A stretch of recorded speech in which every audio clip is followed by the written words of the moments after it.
দীপ্ত সংবাদে আপনাদের সাথে আছে আমি তানিয়া আফরিন। শেখ হাসিনা সরকারের বিরুদ্ধে ছাত্র জনতার অভ্যুত্থানের পর সড়কে ট্রাফিক নিয়ন্ত্রণ সহ বিভিন্ন সামাজিক কাজ করছেন শিক্ষার্থীরা। রাজশাহীতে ট্রাফিক নিয়ন্ত্রণের খবর জানাতে এই মুহূর্তে যোগ দিচ্ছেন আমাদের সহকর্মী ইউসুফ আদনান। রাজশাহীর সড়কে শৃঙ্খলা ফেরাতে শিক্ষার্থীদের তৎপরতা আপনি কেমন দেখছেন? যেহেতু আমরা কয়েকদিন ধরেই দেখতে পাচ্ছি যে শিক্ষার্থীরা রাস্তা পরিষ্কার থেকে শুরু করে তারা ট্রাফিক নিয়ন্ত্রণ করছে, বাজার নিয়ন্ত্রণ করছে। আজ আপনি আমাদের জানাবেন যে শিক্ষার্থীরা ট্রাফিক নিয়ন্ত্রণে কেমন তৎপরতা দেখাচ্ছে।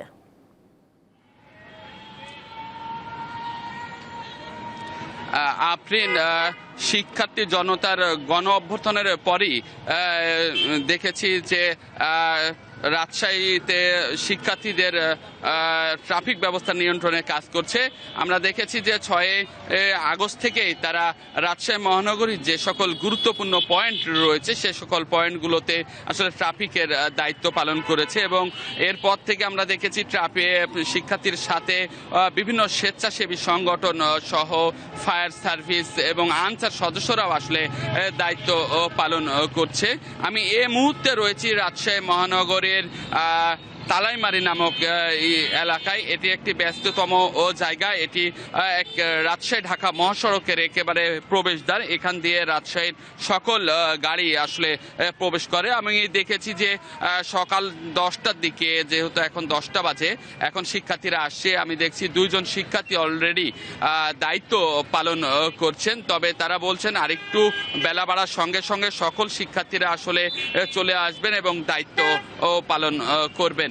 এছাড়াও তাদের সাথে কথা বলেছিলাম যে কোনো রকম তাদের সমস্যায় পড়তে হচ্ছে কিনা। তারা জানিয়েছে প্রথম দিন তাদের একটু কাজটা বুঝতে একটু সমস্যা হয়েছে, তারপরে তারা আসলে সুন্দরভাবে আসলে দায়িত্ব পালন করছেন। এছাড়াও আমি বলছি যারা হেলমেট পরছে না তাদেরকে তারা বুঝাচ্ছেন যে হেলমেট পরে আসলে মোটরসাইকেল চড়তে হবে এবং যারা পরছে না তাদেরকে মোটরসাইকেল থেকে নেমে আসলে 10 মিনিটের মতন তারা দাঁড়িয়ে রাখছেন। এছাড়াও যে সকল মোটরসাইকেল আরোহী 3 জন নিয়ে গাড়ি চালাচ্ছেন তাদের একজন নামিয়ে দিয়ে 2 জনকে যাওয়ার জন্য অনুরোধ করছেন। একটি বিষয় তানিয়া যদি জানিয়ে রাখি যে রাজশাহীর যে সকল গুরুত্বপূর্ণ মোড় রয়েছে সবগুলো মোড়ে আমি দেখেছি যে শিক্ষার্থীরা সকাল 10টা থেকে রাত 10টা পর্যন্ত তারা ট্রাফিক ব্যবস্থা নিয়ন্ত্রণ করছেন।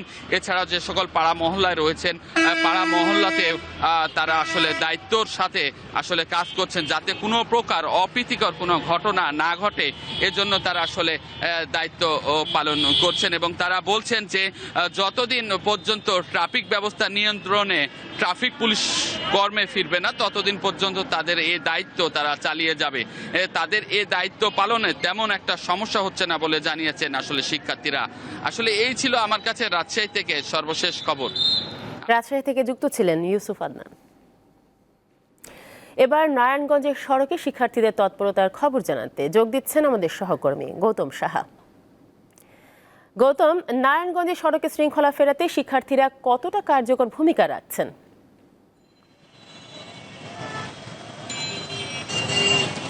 চিরচেনা নারায়ণগঞ্জের ব্যস্ত নগরীতে স্বাভাবিক হতে চলেছে যান চলাচল। আমরা সকাল থেকে যে বিষয়টি দেখেছি নারায়ণগঞ্জের বিভিন্ন সড়কে কিন্তু শিক্ষার্থী এবং বিভিন্ন সংগঠন কাজ করছে।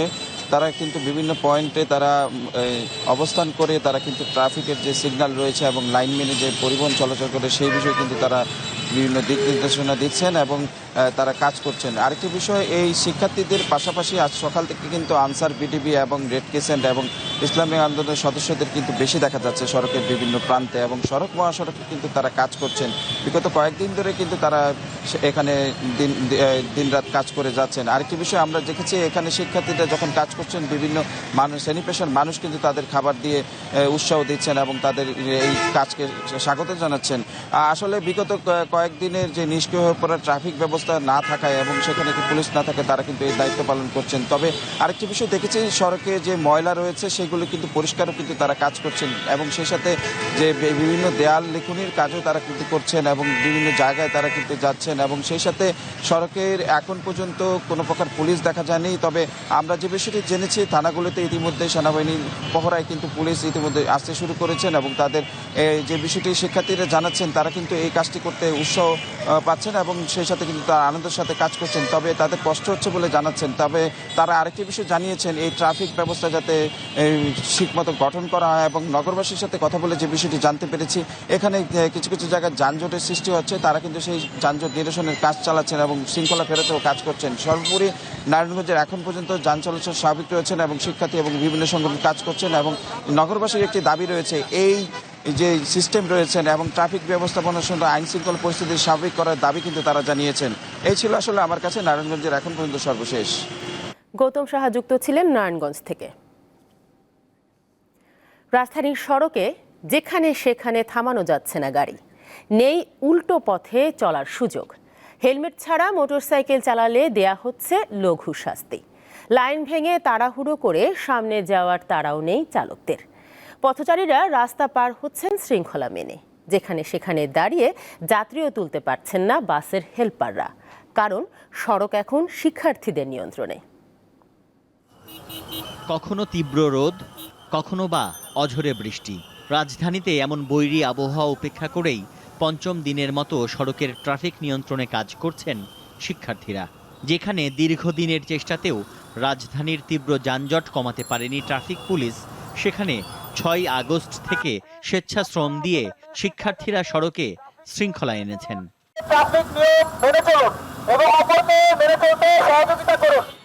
শিক্ষার্থীদের বাঁশি, লাঠি কিংবা হাতের ইশারায় চলছে নগরের সব যানবাহন।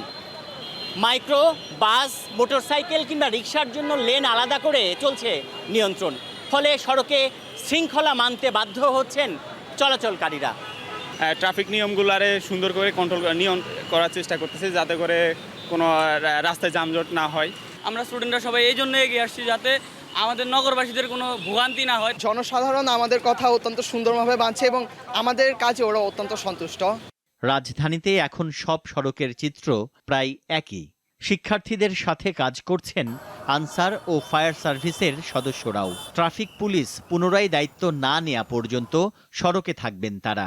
দেশকে আর সুন্দর করতে চাই। আমি একটা স্বাধীন বাংলাদেশে আছি, যেহেতু এখন আমার দেশে এই সমস্যাগুলো চলছে। হ্যাঁ, কিছু কিছু যারা আইন অমান্য করছে আমরা তাদেরকে বুঝিয়ে বলতেছি, যতদিন দেশের প্রয়োজনে লাগে আমরা সেবা দিয়ে যাব। যাত্রাপথে মোটরসাইকেল আরোহীরা হেলমেট না থাকলে বাধার মুখে পড়ছেন। চলতি পথে এক স্থানে দীর্ঘক্ষণ বাস দাঁড়াতে দিচ্ছে না শিক্ষার্থীরা। সন্তানের সাথে সড়কে নেমেছেন কোনো কোনো অভিভাবকও। হ্যাঁ, আমারই ভুল ছিল, এটা শুধরানোর দায়িত্ব আমারই।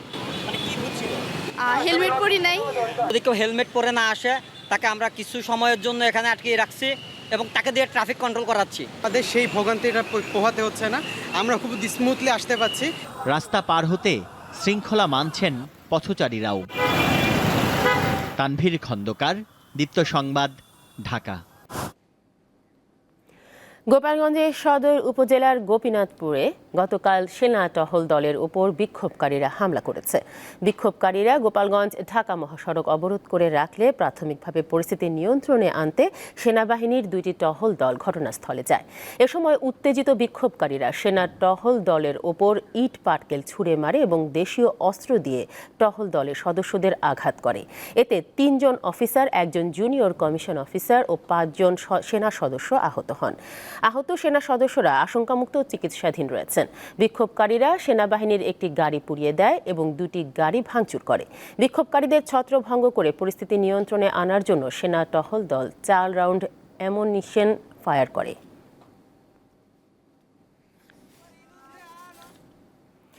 আজ দুপুর 12টায় বঙ্গভবনে শপথ নেবেন দেশের 25তম প্রধান বিচারপতি সৈয়দ রেফাত আহমেদ। তাকে এই পদে নিয়োগ দেন রাষ্ট্রপতি মোহাম্মদ শাহাবুদ্দিন। গতকাল দুপুরে প্রধান বিচারপতির পদ থেকে ওবায়দুল হাসান এবং আপিল বিভাগের 5 বিচারপতি পদত্যাগপত্র জমা দেন। শনিবার সকালে ফুল কোর্ট সভা ডেকেছিলেন বিদায়ী প্রধান বিচারপতি ওবায়দুল হাসান। এরপর প্রধান বিচারপতি সহ আপিল বিভাগের 7 বিচারপতির পদত্যাগ দাবিতে সকাল 10:30 থেকে সুপ্রিম কোর্টের হাইকোর্ট বিভাগের বর্ধিত ভবনের সামনে বিক্ষোভ করেন আন্দোলনকারীরা। এতে অংশ নেন শতাধিক আইনজীবী। প্রধান বিচারপতিকে ফ্যাসিবাদের দোসর আখ্যায়িত করে পদত্যাগের দাবিতে আলটিমেটাম দেন বৈষম্য বিরোধী ছাত্র আন্দোলনের সমন্বয়ক ও অন্তর্বর্তীকালীন সরকারের উপদেষ্টা আসিফ মাহমুদ। পরে বৈষম্য বিরোধী ছাত্র আন্দোলনের প্রতিবাদের মুখে পদত্যাগ করেন প্রধান বিচারপতি ওবায়দুল হাসান। শনিবার আইন মন্ত্রণালয়ে প্রধান বিচারপতির সঙ্গে আপিল বিভাগের 5 বিচারপতিও পদত্যাগ জমা দেন। তারা হলেন এম এনায়েতুর রহিম, মোহাম্মদ আবু জাফর সিদ্দিকী, জাহাঙ্গীর হোসেন, মোহাম্মদ শাহিনুর ইসলাম ও কাশেফা হোসেন। বিচারপতি আশফাকুল ইসলাম ভারপ্রাপ্ত প্রধান বিচারপতি হচ্ছেন এমন খবর ছড়িয়ে পড়লে বিকেলে বৈষম্য বিরোধী ছাত্র আন্দোলন ফের হাইকোর্টের সামনে বিক্ষোভ করে। তাদের পক্ষ থেকে বিচারপতি সৈয়দ রেফাত আহমেদকে প্রধান বিচারপতি হিসেবে নিয়োগ দেওয়ার দাবি জানানো হয়। পরে রাতে সৈয়দ রেফাত আহমেদকে প্রধান বিচারপতি হিসেবে নিয়োগ দেন রাষ্ট্রপতি মোহাম্মদ শাহাবুদ্দিন। এ বিষয়ে প্রজ্ঞাপন জারি করেছে আইন মন্ত্রণালয়। জহিরুল মোহসান, দীপ্ত সংবাদ, ঢাকা। কোটা সংস্কার ও শেখ হাসিনা সরকারের বিরুদ্ধে গণ আন্দোলনে নিহতদের স্মরণে জাতীয় সংসদ ভবনের সামনে মোমবাতি প্রজ্বলন করা হয়েছে। গতকাল সন্ধ্যায় শিক্ষার্থীদের সঙ্গে এই কার্যক্রমে নানা বয়স ও শ্রেণী পেশার মানুষ অংশ নেন। মোমবাতি প্রজ্বলনের সময় জাতীয় সঙ্গীত পরিবেশন করা হয়। শেখ হাসিনার পতনের পর 5 আগস্ট জাতীয় সংসদ ভবনে সাধারণ মানুষ ঢুকে পড়লে তখন থেকে শিক্ষার্থীরা স্বেচ্ছাসেবক হিসেবে সংসদ ভবনের নিরাপত্তা দিতে শুরু করেন। এছাড়াও সংসদ ভবন এলাকা পরিচ্ছন্ন রাখা ও ট্রাফিক নিয়ন্ত্রণে কাজ করেন বিভিন্ন বিশ্ববিদ্যালয়ের শিক্ষার্থীরা। মোমবাতি প্রজ্বলনের মাধ্যমে তারা সংসদ ভবনে এলাকার কার্যক্রমের সমাপ্তি ঘটান।